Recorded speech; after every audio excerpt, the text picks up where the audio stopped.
Did you know that several 100 million years ago, all forms of life were concentrated solely in the aquatic environment, and that dry land was totally uninhabited?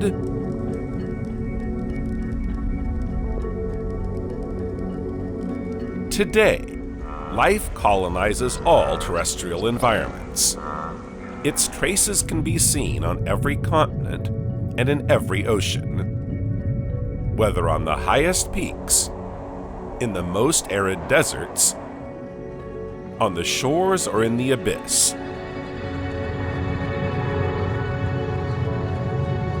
Since the first traces of life appeared on Earth over 3.8 billion years ago, species have evolved. The mechanisms behind this evolution are becoming increasingly well known. The environment in which individuals live imposes conditions on the resources necessary for life, such as food and shelter.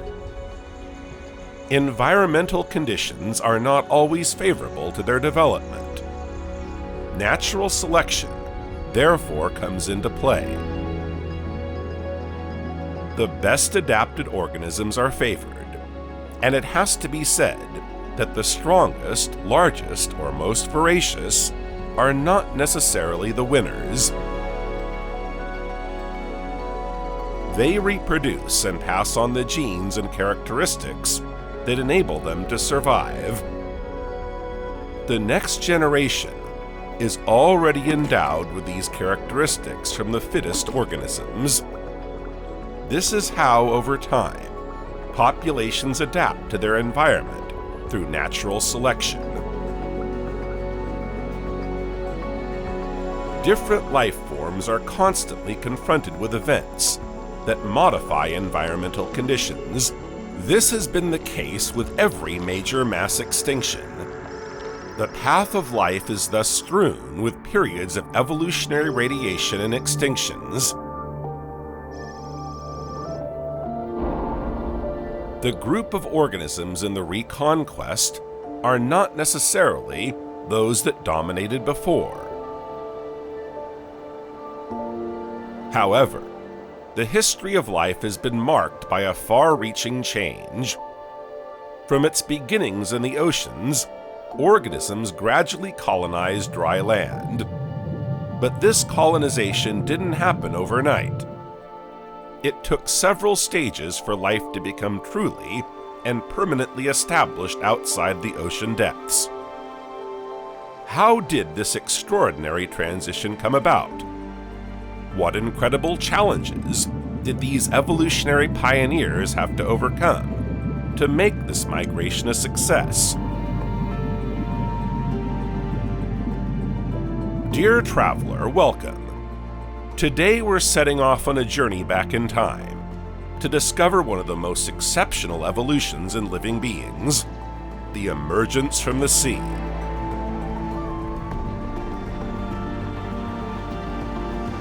But before we set off on a new adventure, don't forget to like the video and subscribe to the channel so you don't miss a thing. Thank you, and have a great trip!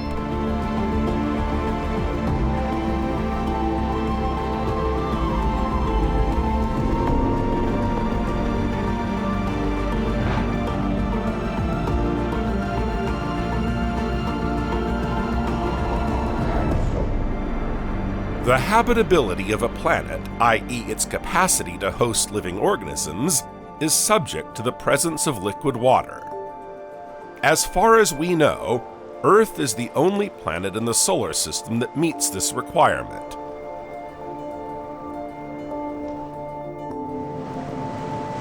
Even then, more than 4 billion years ago, an immense ocean covered the Earth. But how did so much water end up on our planet? A little earlier, around 4.6 billion years ago, in a distant region of the Milky Way, a vast disk of matter was formed.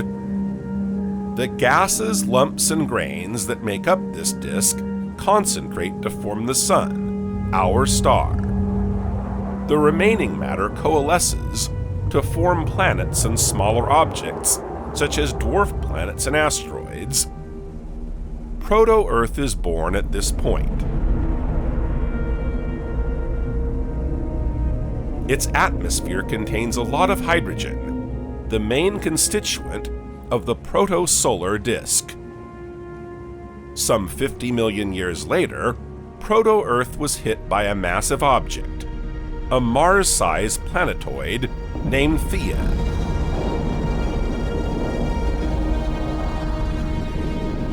The result was the Moon.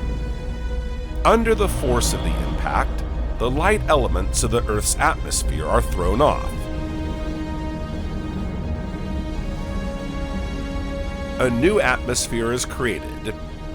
It is rich in carbon dioxide, nitrogen, and water vapor. Although very hot, the Earth cools quickly.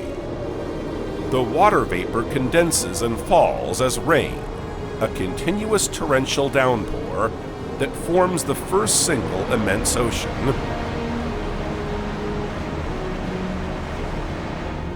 The Earth's mantle solidifies, forming a first crust beneath the ocean. Plate tectonics begin. A few volcanoes rise above the water level like islands.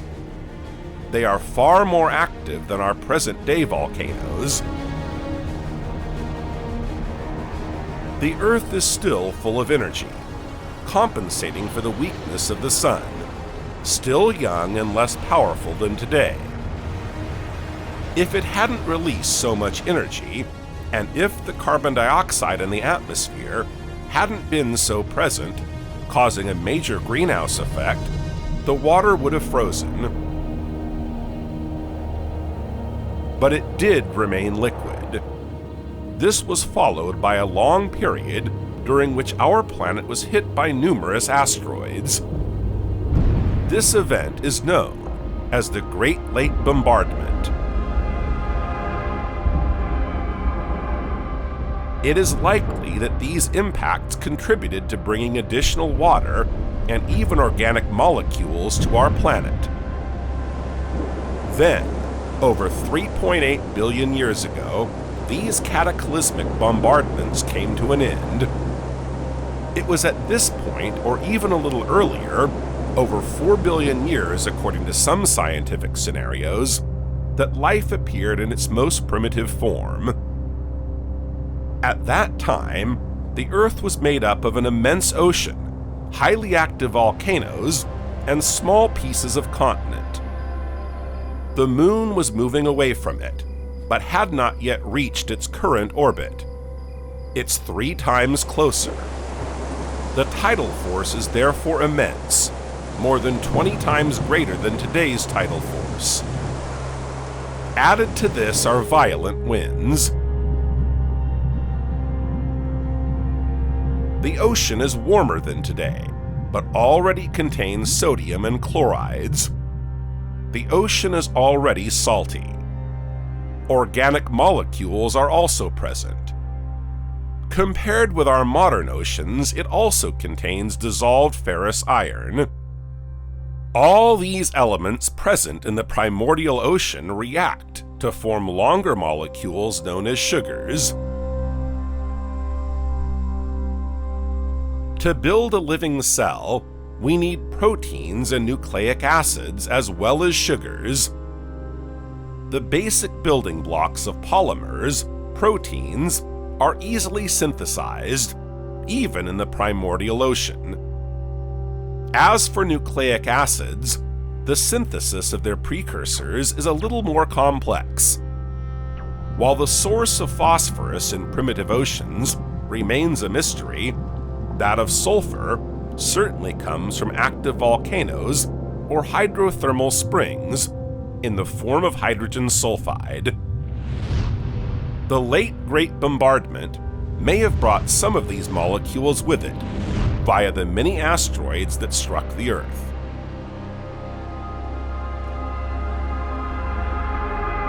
Darwin likened the primitive ocean to a warm little pond. According to Darwin, the molecules were sufficiently concentrated for chemistry to take hold, synthesizing a fairly long chain of amino acids.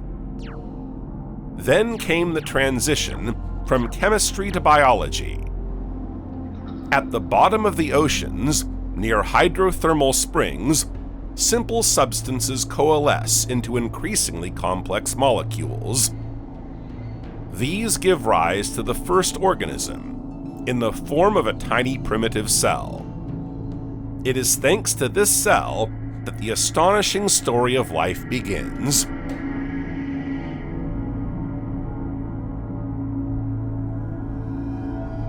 The first organisms to develop on Earth in abundance were bacteria.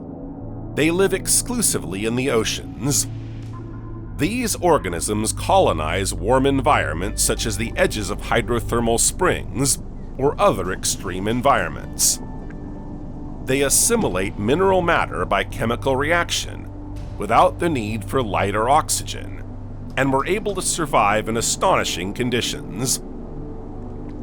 Whether it's near very hot water, up to 100 degrees Celsius or 212 degrees Fahrenheit, commonly found around hot water geysers or deep within oceanic faults when plumes of burning, sulfurous mud emerge from the bowels of the Earth. Other bacteria, on the other hand, like temperatures close to the freezing point, and even thrive under the ice in frozen deserts, where the average temperature can drop below minus 68 degrees Celsius or minus 90 degrees Fahrenheit. Organisms can even be found in acid solutions or hyper-salty waters. Little by little, other families of bacteria are appearing, such as cyanobacteria. Their main characteristic is the presence of pigments that enable them to capture and transform light energy. The most extraordinary pigment in terms of its complexity and role is chlorophyll. This molecule transforms the sun's energy to assimilate mineral matter. This photosynthesis reaction releases oxygen, which dissolves in water. This is how the first plant bacteria began to oxygenate the water in which they lived. They left their mark on Earth in the form of the fossil formations known as stromatolites. At that time, oxygen was harmful. A veritable planetary upheaval was about to take place. Over several 100 million years, the liquid environment of life evolved and became loaded with oxygen. All bacteria sensitive to this gas died out. Some, which may have been sensitive to the corrosive action of oxygen, gradually adapt until they eventually use it. This change radically alters the animal kingdom. New forms of life appeared, such as eukaryotes, and over hundreds of millions of years, the fauna became more complex. Cells began to cluster together, whereas until then they had remained isolated, and the first multicellular animals appeared. The sponge is the oldest known animal. It is thought to have appeared over 890 million years ago. These primitive animals had no nervous, vascular, or digestive systems. Over several million years, these primitive animals evolved into the first, more complex animals during the Ediacaran period 600 million years ago.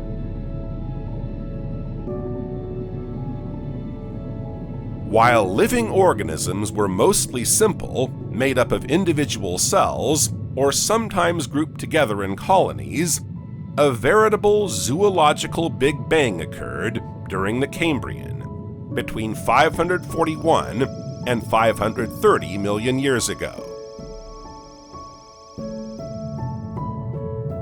This explosion of organisms led to the sudden appearance of most of today's major phyla of multicellular animals.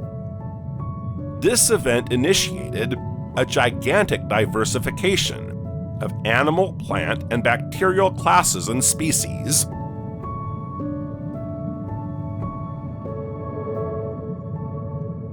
The Earth consists of a single continent, Rodinia, surrounded by an immense ocean called Morovia.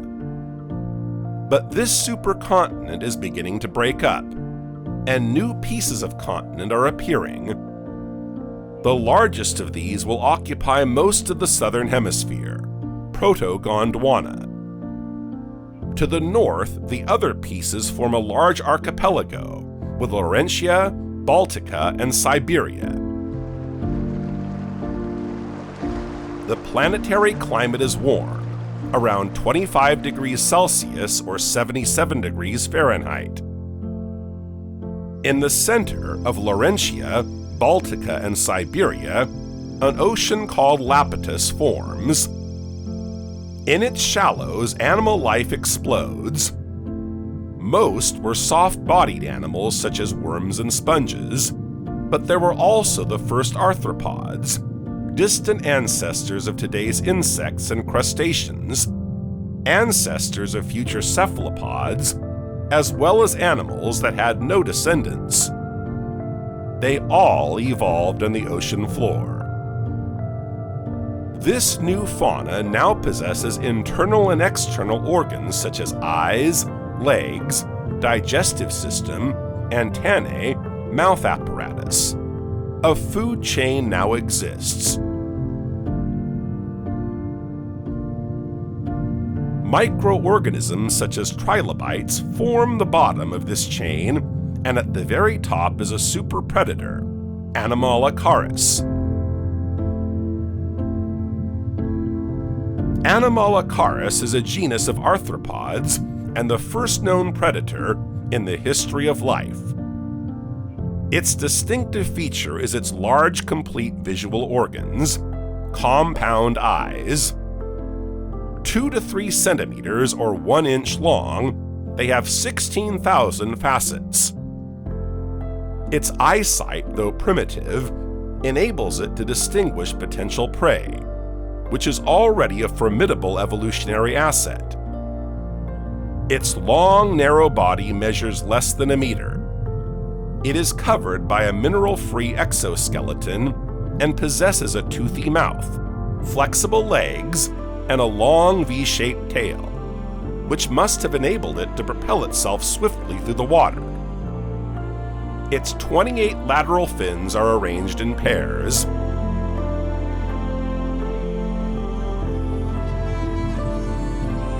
Alongside him are many other animals, each more original than the last.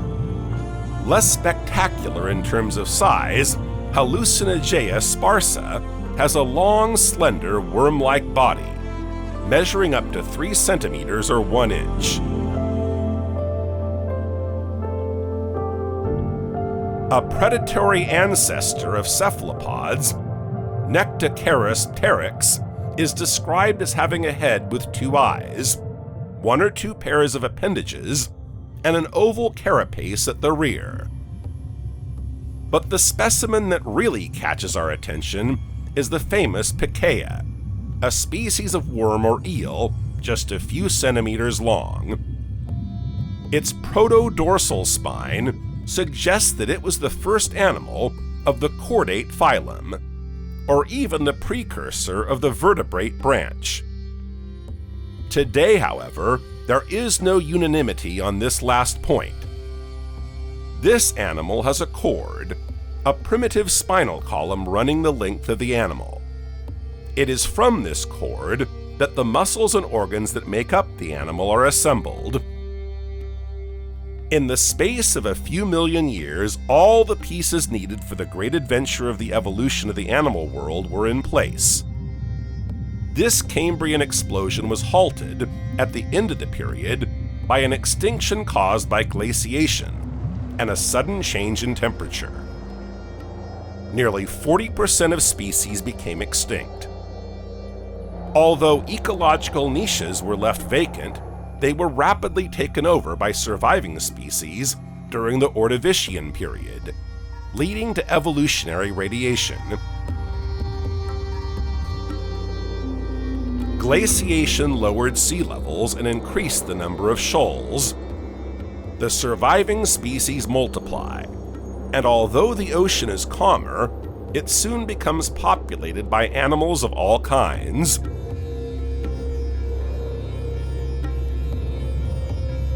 The families and genera of marine organisms multiply. This is the event of the Great Ordovician biodiversification. The rapid diversification of plankton favored the development of marine fauna living on the ocean floor. Crinoids, bivalve brachiopods, and trilobites multiply, but new arrivals also develop. Corals colonize the oceans and build coral reefs. They enrich the marine fauna.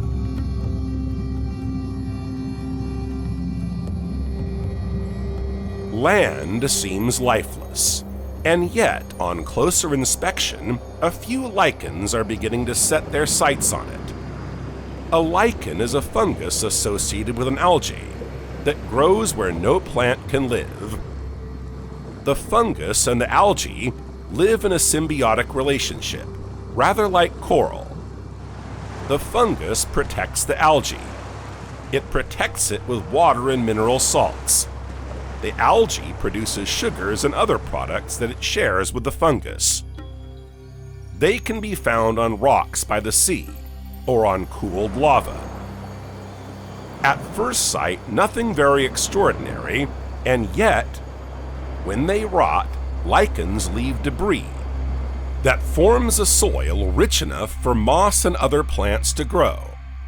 The ground is slowly prepared. The tiny advance of life on Earth is about to be halted by a mass extinction. Glaciation sets in, wiping out many species and slowing down the momentum that some life forms were beginning to build up out of the water. The ocean, once teeming with life, is now calm. Many families, genera, and species of animals and plants have disappeared.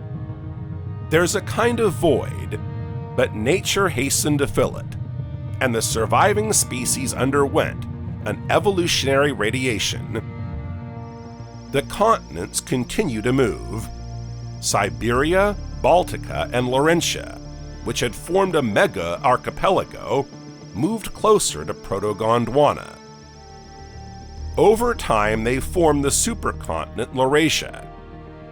The collision of these lands gave rise to a gigantic mountain range, the Caledonian Chain.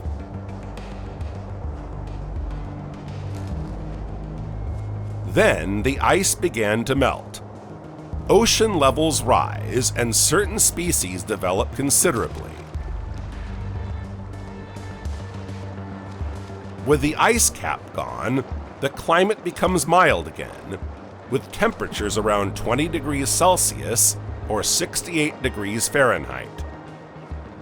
What about the mainland? We find the lichens that were already starting to appear before the extinction. The first mosses are now appearing, and the flora will begin to establish itself out of the water.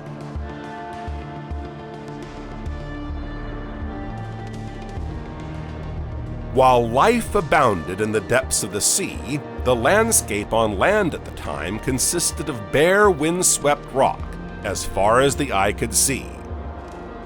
Then, as they pass, high and low tides leave sediments at the water's edge. This sediment is the first holdfast for plant life. The oldest known trace of primitive plants is that of Cooksonia. High and low tides and the consequent alternation between the passage of water and the drying out of the water allow the flora to gradually become accustomed to life outside the water. Cooksonia plants grow to less than 10 centimeters in height and have a relatively simple structure. They have no leaves or flowers, only a stem that divides into several branches.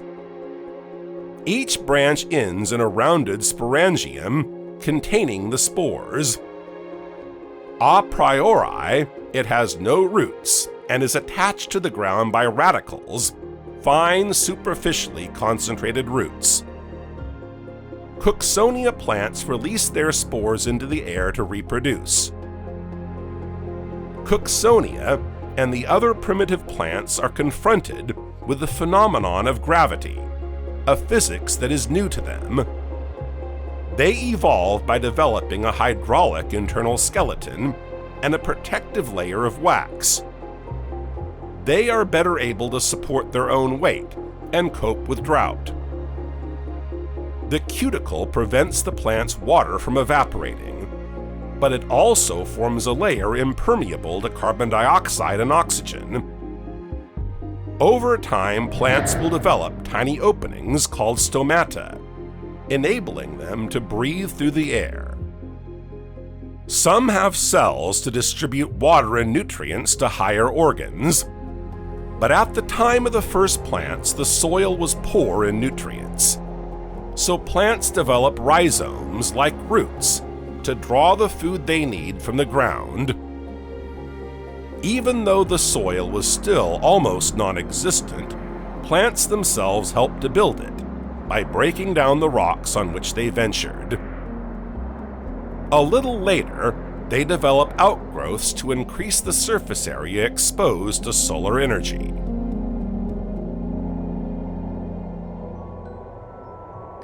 All these primitive plants must also find a way to reproduce. They cannot, like marine plants, discharge their gametes into the water. They must now find an aerial means of reproduction. This is done via spores. These are spread by the wind, and as they germinate, produce male or female organs, which in turn release their sex cells into the moist soil. The higher the plant, the more efficient the spore dispersal. This is why some plants try to grow taller, which also gives them the advantage of capturing even more of the sun's energy than their ground-level counterparts. Now, they need to give their stems more strength to support their weight and height. To this end, they add a woody support tissue. They can grow taller and develop an ever-increasing diameter. Plants reach ever greater heights, with trunks measuring at least 10 centimeters or 4 inches in diameter. This may seem ridiculous compared with our present-day forests, but this primitive vegetation has nonetheless allowed other visitors to venture onto dry land. A few critters docked and ventured out onto the newly forming vegetation. But who are these curious little creatures?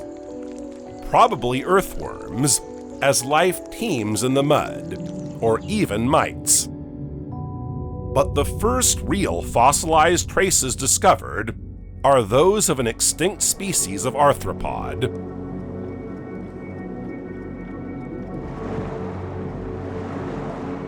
The ebb and flow of the sea washes all kinds of organic waste and corpses onto the shore.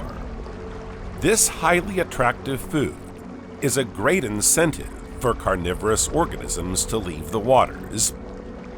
What's more, the desert is slowly becoming clothed in mosses, lichens, and other primitive plants, a tempting exploration ground for certain organisms. Curious, tiny, and discreet inhabitants shelter between grains of earth and roots beneath a layer of decomposing vegetation on which they feed. Primitive insects swarm in the midst of this growing vegetation. At first, the largest are no bigger than a few millimeters.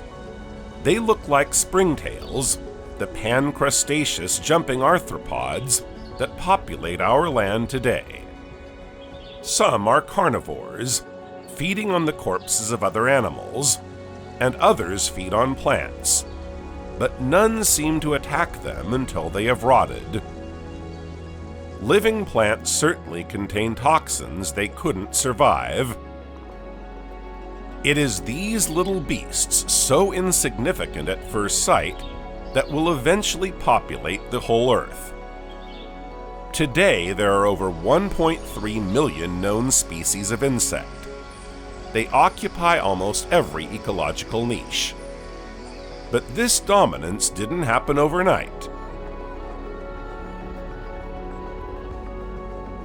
Although insects diversified very early on, in the Carboniferous period, they were initially present in small numbers. Campacaris obanensis belongs to the myriapod genus, closely related to millipedes. Its fossil was discovered in Scotland. Its legs have not been preserved. The animal measures approximately 2.5 centimeters or 1 inch in length. Its body is segmented. It evolved in an environment close to bodies of water, and certainly fed on decomposing plants. Although not their ancestor, they bear a striking resemblance to today's millipedes. Its body is covered by a carapace that is synthesized by its glands. Cooksonia fossils have been found in the same region. Strutiella devonica is a species of fossil arthropod. It is one of the oldest terrestrial insects found, and the only complete fossil insect. This small insect, measuring around 8 millimeters in length, appears to be a close relative of the early grasshoppers. It has a relatively large head, with robust mandibles and long antennae. This specimen is wingless, which prevents scientists from knowing whether it is a larva or an adult. Strutiella devonica has all the morphological features and organs required for terrestrial life. Its unspecialized mouth parts indicate that it had an omnivorous diet. The fossil shows 6 body segments, 6 legs, and 2 antennae. The genitalia have not been preserved.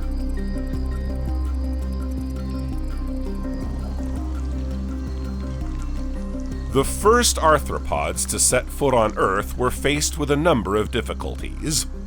They needed a structure strong enough to support them, as well as arrangements to protect them from ultraviolet light and desiccation. They also needed to find food. Surprisingly, most arthropods are carnivores, and few are herbivores. And to satisfy carnivores, prey must be available. Dry land is still relatively devoid of life, and the first arthropods may have had to make do with fungi, molds, or rotting leaves. The first plants were therefore not a source of food, but they helped to shape the first ecosystems that gradually spread across the land. At the same time, as life was gaining ground on land, it was demonstrating real innovation in marine organisms. The Devonian is reputed to be the period known as the Age of Fish. Numerous gigantic armored fish, known as placoderms, crisscrossed the oceans, including Bothriolepis, Silurians, and Dunkleosteus. While life on land is represented only by small organisms, life in the oceans is luxuriant. Its evolution was not unrelated to the emergence from the sea. Placoderms are the vertebrates that dominate the marine world.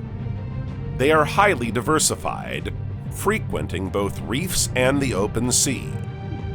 They feed on algae, mollusks, and other fish. They owe their name placoderm to the plates that cover their skin. Their head and thorax are covered by a thick bony armor that protects vital organs such as the eyes, brain, and heart from predators. Their enormous jaws, made of bone with sharp edges, are like pincers that can cut their prey in two. Although placoderms were the first to be equipped with jaws, they still lack teeth.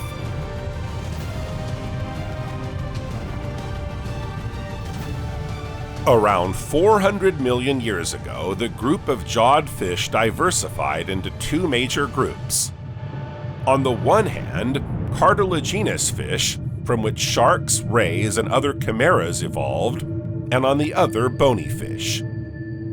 Subsequently, bony fish are divided into two groups. Bony fish, known as actinopterygians, have fins with keratin rays, the protein that makes up hair, nails, and horns. The rays are shaped like arms that support the fin fan. Alongside them, bony fish with fleshy or lobed fins are called sarcopterygians. Their fins are characterized by bones that form an articulated internal skeleton. The ventral fin bones are identical in number and positioned to those of the tetrapod extremities. This new form of fin is now articulated around a single element, the other rays having disappeared. It's not yet a leg, but it sure looks like one. The fin ends in a soft veil of scales. Panderichthys is an extinct genus of sarcopterygians that is considered an anatomically transitional form in the evolution from fish to tetrapod. The internal skeleton of the pectoral and pelvic fins is reminiscent of Chiridian limbs. The best-known species is Panderichthys rhombolepis, which resembles a modern-day catfish. It measures between 90 and 130 centimeters or 50 inches. It has primitive lungs. This species marks an important stage in the adaptation to terrestrial locomotion, since its fleshy pectoral fins are prototypes of tetrapod limbs. This suggests that the transition to tetrapod locomotion, which relies on hind limb propulsion, went through a stage of forelimb support accompanied by body undulation. In fact, the pelvic fins of Panderichthys rhombolepis are primitive and do not allow it to take support. A few million years later, the veil at the end of the fin would evolve into a revolutionary structure in living organisms: fingers. Meanwhile, vegetation continued to grow.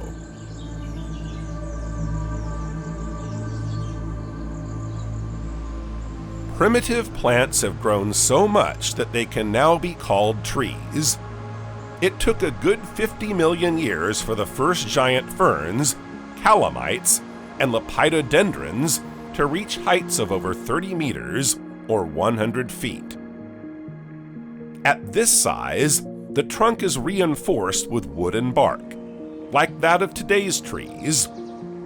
The arborescent form appeared independently in different plant groups.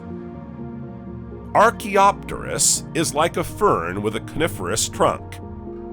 It thrives in well-drained areas where it can develop its extensive root system. It contributes to the formation of deep soils. It can reach heights of up to 40 meters or 130 feet, and measure up to 1.5 meters or 5 feet in diameter. Its wood is similar to that of conifers, with tracheids and rays. Many scientists have studied the anatomy of its trunk, making it the first modern tree. The wood of Archaeopteris becomes both a conductive tissue and a support element, an ideal combination for seeking light at height. Watieza is a close relative of modern ferns and horsetails. It is one of the components of the oldest forests and is considered the oldest arborescent plant. Its general appearance is reminiscent of modern palm trees or tree ferns. It can reach heights of up to 8 meters. Instead of leaves, Watieza has fronds located in the crown in a vertical position and position helically on the trunk. In some plants, fronds play the role of leaves. They are often large and divided into segments. As it grows, Watieza loses its fronds, leaving scars on the surface tissue of the stem. The trunk is rather thin, with grooves in the area around the crown, the scars of the lost fronds. This tall plant remains upright thanks to its inverted conical morphology and the large number of small roots that penetrate perpendicularly into the soil. One representative of the first forests is the Gilboa petrified forest in the United States. This forest was discovered during the excavation of a quarry to build the Gilboa Dam. Hundreds of large fossilized stumps preserved in the rock were identified. It would take several years of study and research to understand this forest a little better. The bases of the trees making up the forest are bowl-shaped, and their diameter can reach up to 2 meters or 7 feet. Thousands of roots surround them. According to estimates, the tree could reach up to 10 meters or 33 feet in height, and resemble palm trees or tree ferns. Horizontal woody stems, measuring around 15 centimeters or 6 inches in diameter, were also discovered. These are creeping trunks of a neurophytalian progymnosperm, previously known only for their upright branches. A large specimen of lycopod was also discovered. This herbaceous plant has axes covered with small, narrow, microphyllous leaves. Fertile leaves have 5 segments, like vegetative leaves, and sporangia are inserted on the upper surface of each. This primitive forest already displays extraordinary complexity.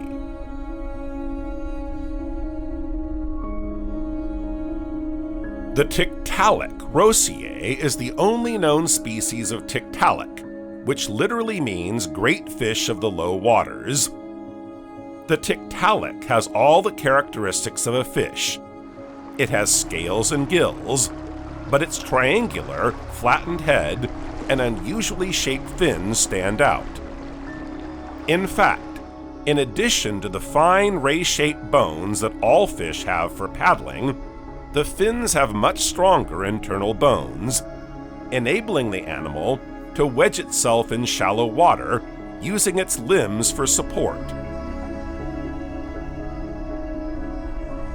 This is what most four-legged animals do. This particular fin makes Tiktaalik a transitional species between fishes and Pandorictus, and the future first tetrapods, Acanthostega and Ichthyostega. The fins of Tiktaalik roseae have wrist bones and simple finger-like rays. It has gills but also primitive lungs. This enables it to establish itself in shallow waters and on land. Its scales are diamond-shaped, its teeth are structured in 2 rows, and it has internal and external nostrils. Most fish have bony plates in the gill area, limiting head movement. Tiktaalik roseae has none. This makes it the first known fish to have a neck and pectoral girdle separate from the skull. This gives it greater freedom to hunt prey, whether in the water or on land.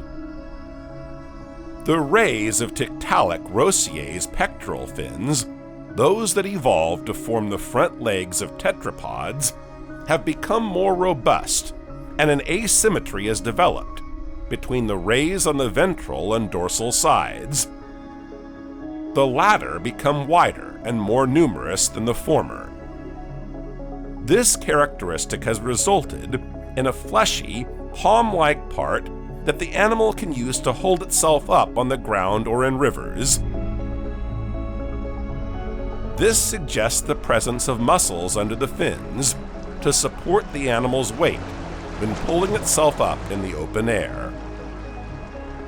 Another visible evolution on the animal is that its eyes and nostrils are positioned above the head. As brackish waters are low in oxygen, it is forced to breathe at the surface. This feature enables it to breathe without taking its head out of the water, like today's crocodiles. Tiktaalik rosea is somewhere between a fish and a tetrapod.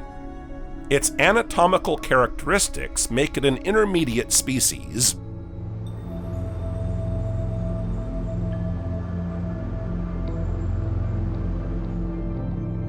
Acanthostega and Ichthyostega were among the first tetrapods, defined as legged fish.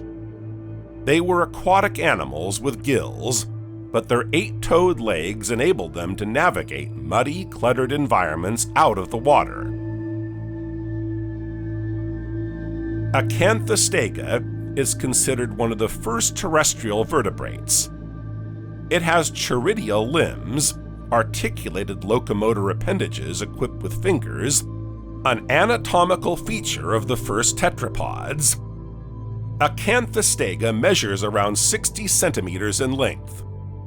On each of its hands, it has 8 fingers linked by a tendinous sheath. It has no wrists but a shoulder and a forelimb similar to those of a fish. However, the shoulder and forelimb cannot be bent forward or at the elbow, and cannot be used for standing or walking. He therefore had to use them for paddling or clinging to vegetation. Its pelvic girdle becomes a load-bearing structure, enabling it to counteract the force of gravity when it is no longer in the water. Although Acanthostega has lungs, its ribs are too short to support the rib cage outside an aquatic environment. Many scientists agree that Acanthostega would never have lived outside the sea and would have been primarily an aquatic animal. It must have come ashore to find food.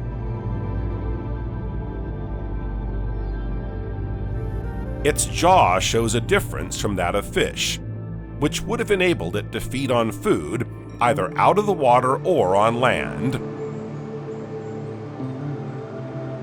Alongside Acanthostega, Ichthyostega is one of the oldest known four-limbed vertebrates. Ichthyostega is a rather large animal for its time, measuring around 1.5 meters or 5 feet in length. Its eyes are set on top of a flattened skull, and it has large teeth. Its limbs are long, with 7 toes on each end of the hind limbs. The morphology of its shoulder and pelvic girdles is more robust and better adapted to terrestrial life than that of Acanthostega. Its vertebrae are also stronger. How did the fingers get added to the limb tips of these early tetrapods? Were the fingers pre-existing elements, or did they transform and evolve over time? The latest research suggests that the fingers originated from abnormal growth of the fin tips. In the fish embryo, the fin tips form the apical ridge through which the bony rays of the fin are formed. Once all the rays have formed, the ridge peels off, stopping the construction of new bony structures on the fin. The fin then forms a veil and completes its development. The anomaly that led to the development of the fingers would have been that the apical ridge failed to detach. After forming the bones of the arm, forearm, and wrist, it then went on to build the phalanges. With their fingers, Acanthostega and Ichthyostega were able to survey muddy deltas dotted with plants and tree branches. They were able to spread branches and wade through mud, as well as move from one arm of a river to the other. their life remained essentially aquatic. Their legs are still not very functional, as the absence of joints makes them very rigid. As they have no ankles, they are unable to extend themselves. These protopatties are therefore only good for carrying fish and being used as paddles for travel. Finally, at the end of the Devonian period, 360 million years ago, these legs came in very handy.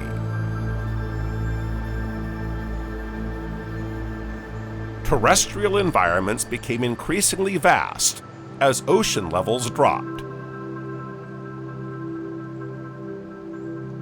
Acanthostega and Ichthyostega, along with their tetrapod congeners, are able to reach isolated bodies of water and rivers. They survived this new environment better than others. It was during the Carboniferous period that flexible ankles, wrists, and elbows gave them incredible mobility. They could now leave the water's edge and venture out to conquer the immense forests that had in the meantime colonized dry land.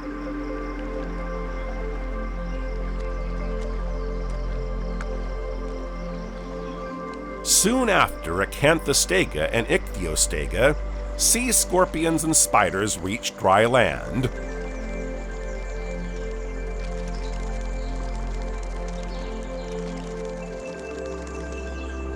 But this conquest was halted by another massive glaciation, which led to a mass extinction. 75% of the species that existed in the Devonian disappeared.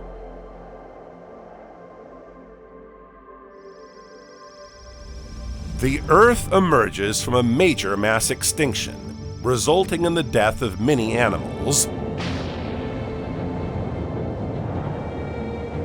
At this time, the continents Laurasia and Gondwana come together to form a supercontinent called Pangaea. It is surrounded by the Panthalassa Ocean. Tectonic plate movements cause sea levels to rise. Many of the plants that remain on dry land are drowned. But nature has not said its last word. Forests continue to colonize. In the midst of tree ferns and giant horsetails, a new tree has appeared, the Lepidodendron. It's one of the giant lycopods, oversized plants that have dominated the Earth for a long time. The Lepidodendron reaches heights of over 50 meters or 165 feet, with a trunk 2 meters or 7 feet in diameter. Its trunk is firmly anchored to the ground by numerous roots. It has no intermediate branches, but is topped by a crown of foliage arranged like a parasol. This is when bark and seed trees appear. Bark trees became the source of coal, which was used in abundance during the Industrial Revolution. Following fires or floods, these trees were buried and formed sediments. Deprived of air and subjected to high pressure, organic elements are transformed into carbon compounds. The emergence of seed plants was a botanical revolution and a new step in the development of life on land. Henceforth, plant reproduction was no longer dependent on water and became aerial. The elements that ensure the plant's dissemination are no longer spores, but seeds. These multicellular seeds are protected by protective envelopes formed by the lignified integuments of the ovule. They contain not only an embryo, but also the reserves such as carbohydrates, lipids, and proteins needed for its development during the early stages. The seed detaches from the plant and ensures the dissemination of the species.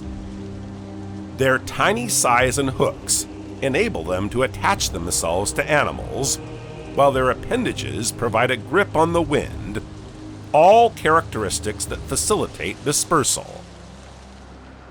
Seeds also have another fundamental characteristic. Their tissues are dehydrated, allowing them to enter dormancy when conditions are unfavorable for germination. Seeds can therefore be buried in the soil for several years before germinating.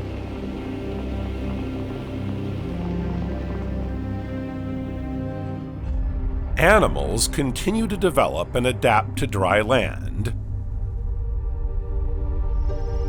In the mid-Carboniferous, sea levels drop again. The extension of terrestrial environments isolates bodies of water.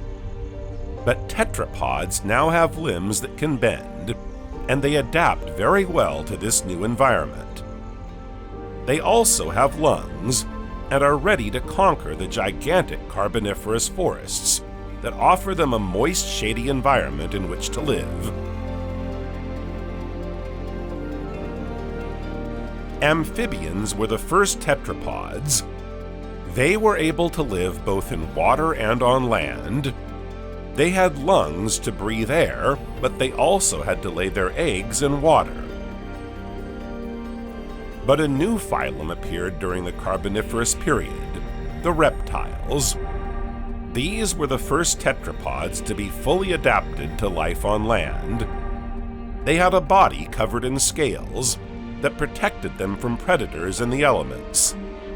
They also laid their eggs on land. Insects developed rapidly during this period.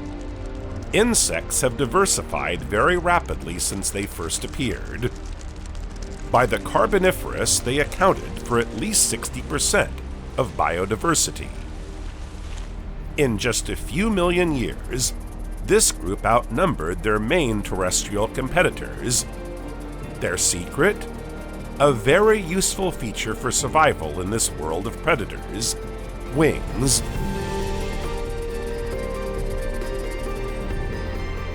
The group of wingless insects known as apterygotes represents just 1% of today's insects. Their congeners have largely overtaken them. The appearance of wings is difficult to date and explain.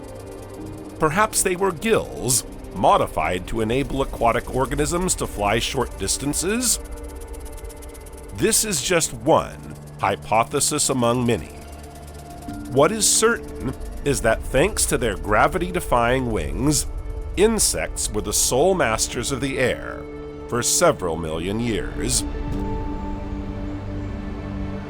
Although flora, with the appearance of seed plants, gradually freed themselves from the aquatic environment, animals remain dependent on water for their food, and above all for their reproduction. A major innovation occurred around 310 million years ago with the appearance of the amnion. This is the envelope that allows the amniote embryo to develop in a liquid environment. Its innovative feature is that it can be laid out of the water. The embryo is thus protected from drying out and shocks. At the same time, some animals are equipped with a dry, more or less watertight skin to slow down water loss through the skin. Several groups of vertebrates, such as reptiles, birds, and mammals, were equipped with an amniotic sac. These groups of animals can now move away from the aquatic environment, as can amphibians, which remain water-dependent. The amniotic egg combined with the waterproof skin of the first reptiles enabled them to venture into continental areas previously inaccessible to them. They diversified, giving rise to numerous groups such as crocodilians, turtles, lizards, snakes, birds, and mammals.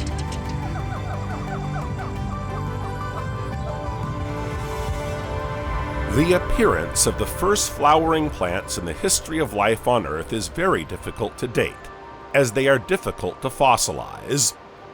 Nonetheless, they play an essential role for the plants that bear them, attracting insects for pollen dissemination. exceptional paleontological deposits have led to the discovery of two extremely well-preserved flowers. The first, Archaefructus, resembles today's water lilies, but its anatomical organization remains unclear. The second, Montsechia, has long, narrow stems. Numerous fruits are found throughout the plant. These primitive flowering plants have little in common with the more classic flowers we know today. Since they first appeared, flowering plants have continued to diversify.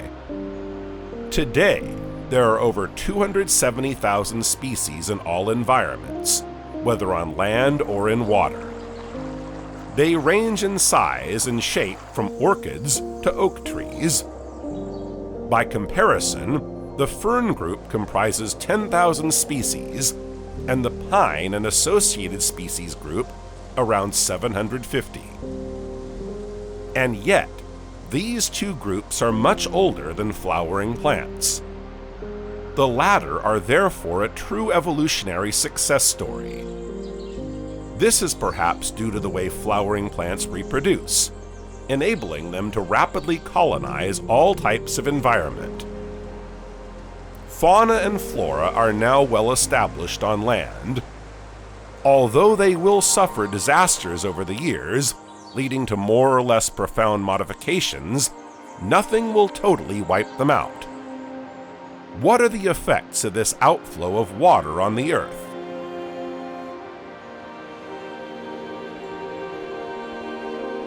The colonization and establishment of life on the continents caused major changes to planet Earth over hundreds of millions of years.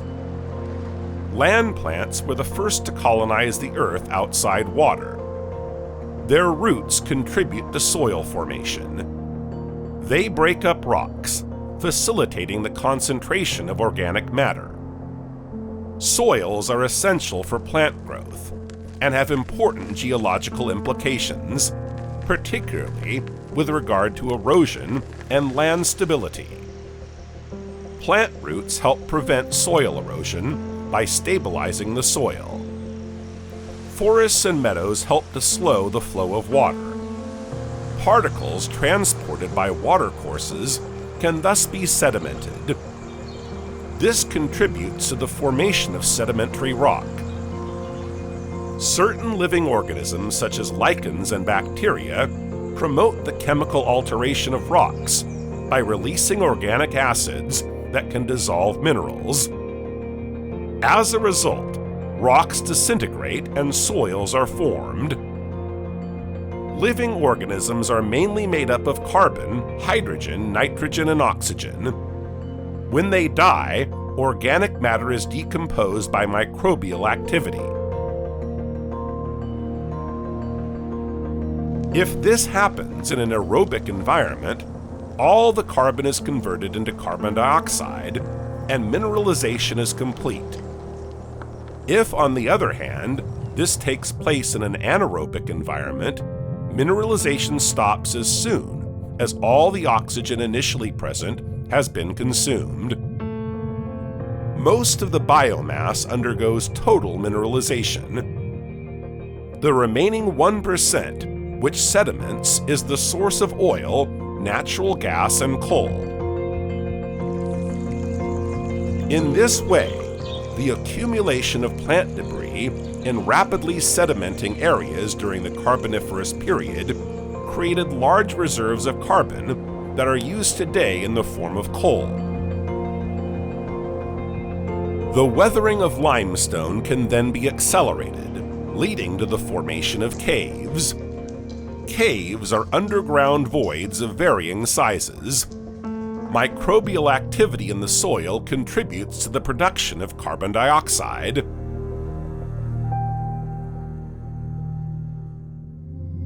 The appearance of life and its emergence from the waters involve complex interactions between chemical elements, geological processes, and living organisms.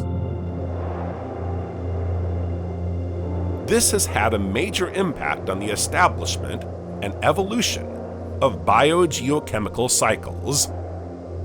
These cycles are essential to the regulation of ecosystems and the survival of life on Earth. Biogeochemical cycles are the processes by which elements or chemical compounds are transported or transformed between the major terrestrial reservoirs, the geosphere, atmosphere, and hydrosphere, in which the biosphere is found. Through a series of processes, elements move from one medium to another, returning to their original environment in an infinite recycling loop. Living organisms need a constant and regular supply of essential elements such as carbon, hydrogen, oxygen, nitrogen, phosphorus, and sulfur to ensure their survival. Elements circulate continuously from one environment to another, from one form to another. They are found in soil, atmosphere, water, and living tissue. This continuous circulation is known as the biogeochemical cycle. These cycles combine biological, chemical, and geological processes.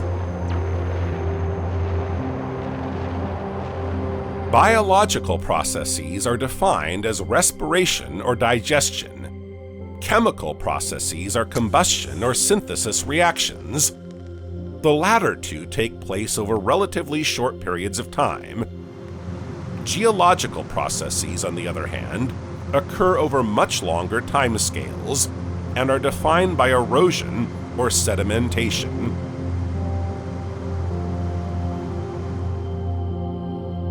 The establishment of biogeochemical cycles on Earth is a complex process that has developed over billions of years.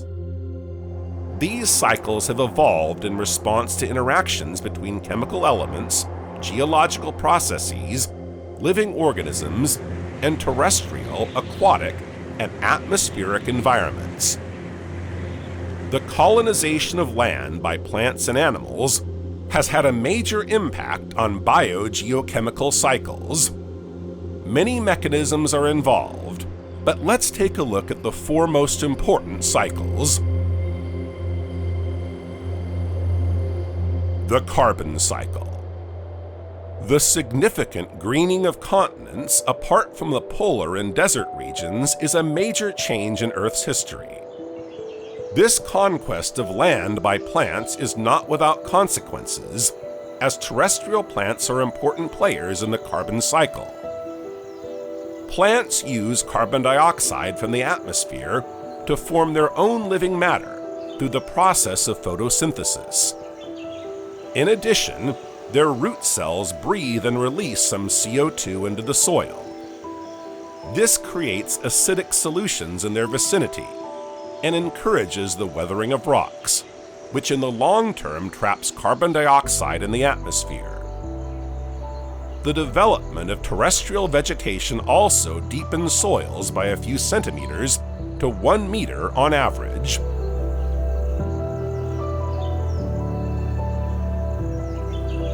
The increase in continental vegetation has reduced the greenhouse effect and cooled the climate.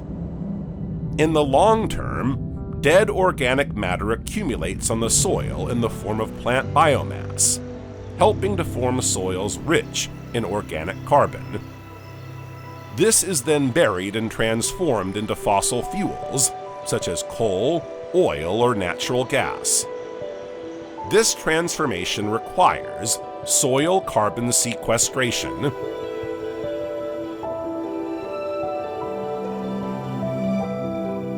The nitrogen cycle. The massive arrival of plants on land has also had an impact on the nitrogen cycle. Nitrogen is the most abundant gas in the atmosphere. Today's air contains 78% of it. This element is essential to the functioning of living organisms, since it is used to make proteins and produce the nitrogenous bases present in DNA. However, it cannot be directly assimilated in its initial form by most living organisms, We must therefore rely on bacteria to transform atmospheric nitrogen into a form that can be assimilated by other organisms. Through its biogeochemical cycle, nitrogen passes from one form to another. Bacteria, such as cyanobacteria and rhizobium, which live in symbiosis with plants, capture atmospheric nitrogen and transform it into ammonia, which is then used directly by plants and animals and reacts with hydrogen to form ammonium.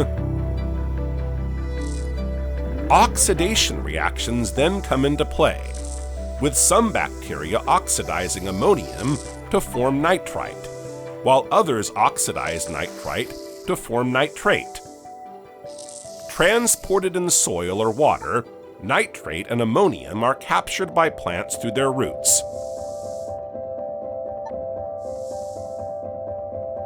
Nitrogen now fixed on plants is available to herbivorous animals and is passed on in the terrestrial food chain.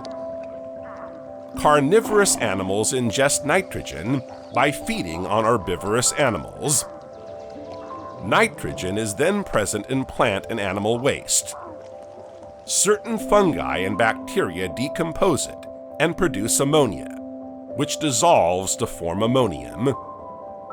Certain bacteria, known as denitrifying bacteria, convert nitrate into dinitrogen, returning it directly to the atmosphere.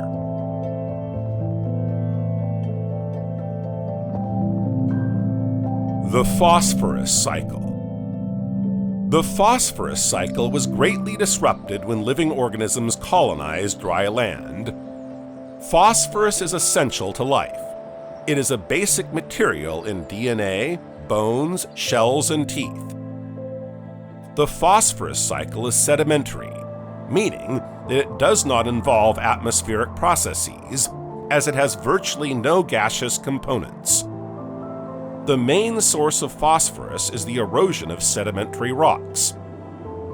Under the action of rain and wind, small quantities of phosphorus escape from the rocks.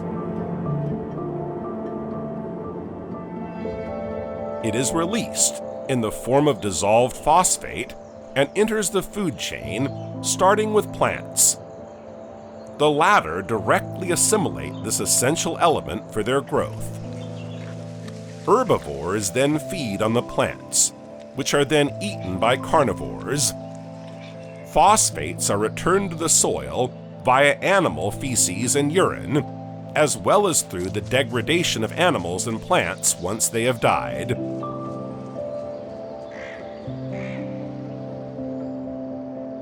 However, over time, some phosphorus has been leached from the soil and transported to the oceans, where it has become trapped in marine sediments. Human activities have resulted in additional phosphorus inputs.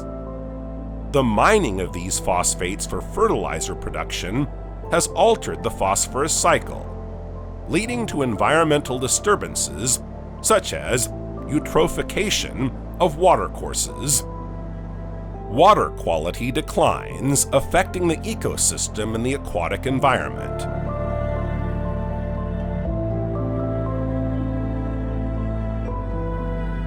The water cycle.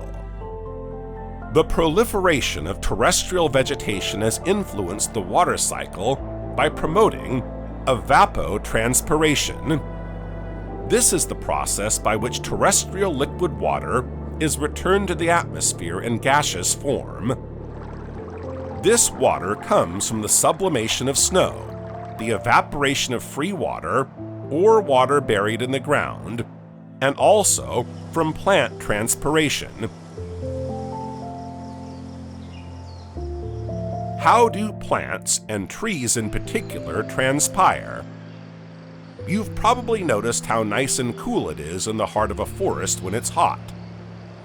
A tree actively cools the surrounding air, like a parasol, which simply reflects the sun's rays. A tree combines both actions.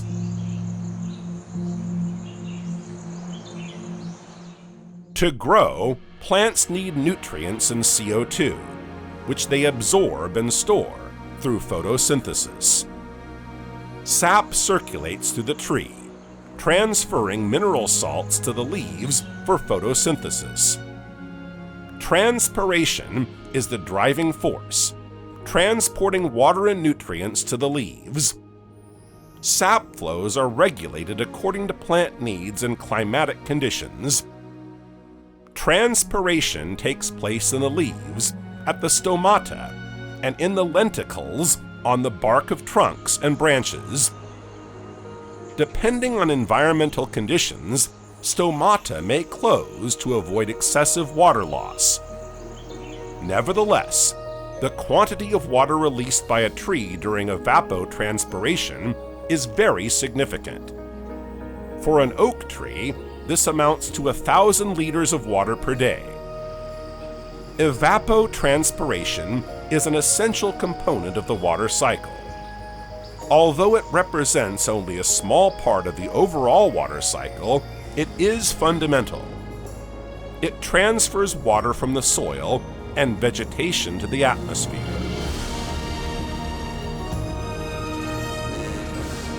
At present, urbanization, deforestation, and other practices that make soil impermeable reduce evapotranspiration and alter the water cycle by altering the infiltration of water into the soil. The consequences are flooding, reduced groundwater reserves, and changes in precipitation patterns.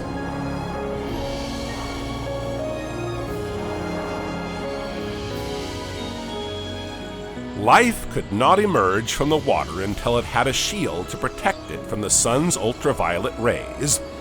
This is the ozone layer. Oxygen is present in 3 forms in the atmosphere. There are oxygen atoms, O, oxygen molecules, O2, which represent the oxygen we breathe, and ozone, O3. Ozone is a molecule made up of 3 oxygen atoms. It is a colorless gas, but has a very strong odor. Ozone is formed in a section of the atmosphere known as the stratosphere. In this region, high-energy solar photons can strike oxygen molecules and separate the 2 oxygen atoms. When a free oxygen atom comes into contact with an oxygen molecule O2, an ozone molecule is formed. Ozone is then naturally degraded in the stratosphere through a series of chemical transformations under the effect of the sun's ultraviolet rays. In an unpolluted atmosphere, ozone production and destruction exactly balance each other out. Its total concentration then remains relatively constant. Ozone naturally accumulates in the stratosphere, but is only present in abundance when there is sufficient oxygen. Scientific research estimates that the first threshold of the ozone layer was formed around 600 million years ago. This first threshold allowed an explosion of life during the Ediacaran period and later during the Cambrian. It was then present at 90% of today's ozone levels. The second threshold was reached around 400 million years ago, coinciding with the emergence of the first animals from the waters. The molecules making up living matter are photosensitive, which means they can be destroyed by certain types of radiation, such as ultraviolet light. Ozone absorbs a large proportion of ultraviolet rays, protecting living organisms from their harmful effects. When the Earth was first formed, it was covered in volcanoes, and the atmosphere consisted mainly of carbon dioxide and methane. There was no oxygen or ozone. In those days, without an ozone layer, the sun's ultraviolet rays reduced all organisms to aquatic and simple single-cell life. Around 600 million years ago, the accumulation of oxygen by cyanobacteria and other oxygen-releasing organisms enabled the atmosphere to reach a first threshold of oxygen, and thus ozone. When the first terrestrial arthropods emerged from the waters around 400 million years ago, the second threshold, equivalent to the present one, was reached. The oxygen produced by living organisms such as plants and the first forests slowly reached the upper layers of the atmosphere, where it was degraded by ultraviolet radiation, giving rise to ozone. Ozone supports the development of life when it is present in the stratosphere, above 15 kilometers or 9 miles in altitude. Ozone concentrations peak at around 25 kilometers or 15 miles above sea level. It is precisely this ozone-rich region of the atmosphere that is known as the ozone layer. Moreover, the amount of ozone present at any given point on the Earth's surface varies according to day, season, and latitude. The emergence of life forms from the water represents a quantum leap in the evolution of life on Earth. If this has been possible, it's because life on land has many advantages over life in the water, although this largely depends on the needs and preferences of the organisms in question. Terrestrial organisms have direct access to atmospheric air, which is far more abundant in oxygen than that dissolved in the aquatic environment. This facilitates air breathing. What's more, air is less dense than water. Land-dwelling organisms don't have to fight against buoyancy, allowing for a greater diversity of body shapes and structures. On land, solar energy is harnessed to a greater extent, and body temperature is more easily regulated.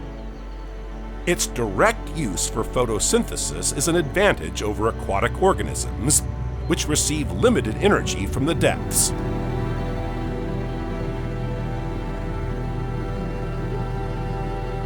The continental surface provides a solid surface on which to move more efficiently. Exploration of different environments and hunting are easier. And living organisms can now dig burrows, build nests, and hide under natural shelters to protect themselves from predators or adverse weather conditions. Food resources such as terrestrial plants are now more accessible. The gigantic expanse of out-of-water surfaces helps to reduce competition and predation. The massive diversification of life forms that led to the appearance and evolution of man on Earth would never have been possible had this step from water to land not been taken. Earth's history would have been completely different. Today, we are contemplating this extraordinary evolution. But what new frontiers are waiting to be conquered by living organisms in the future?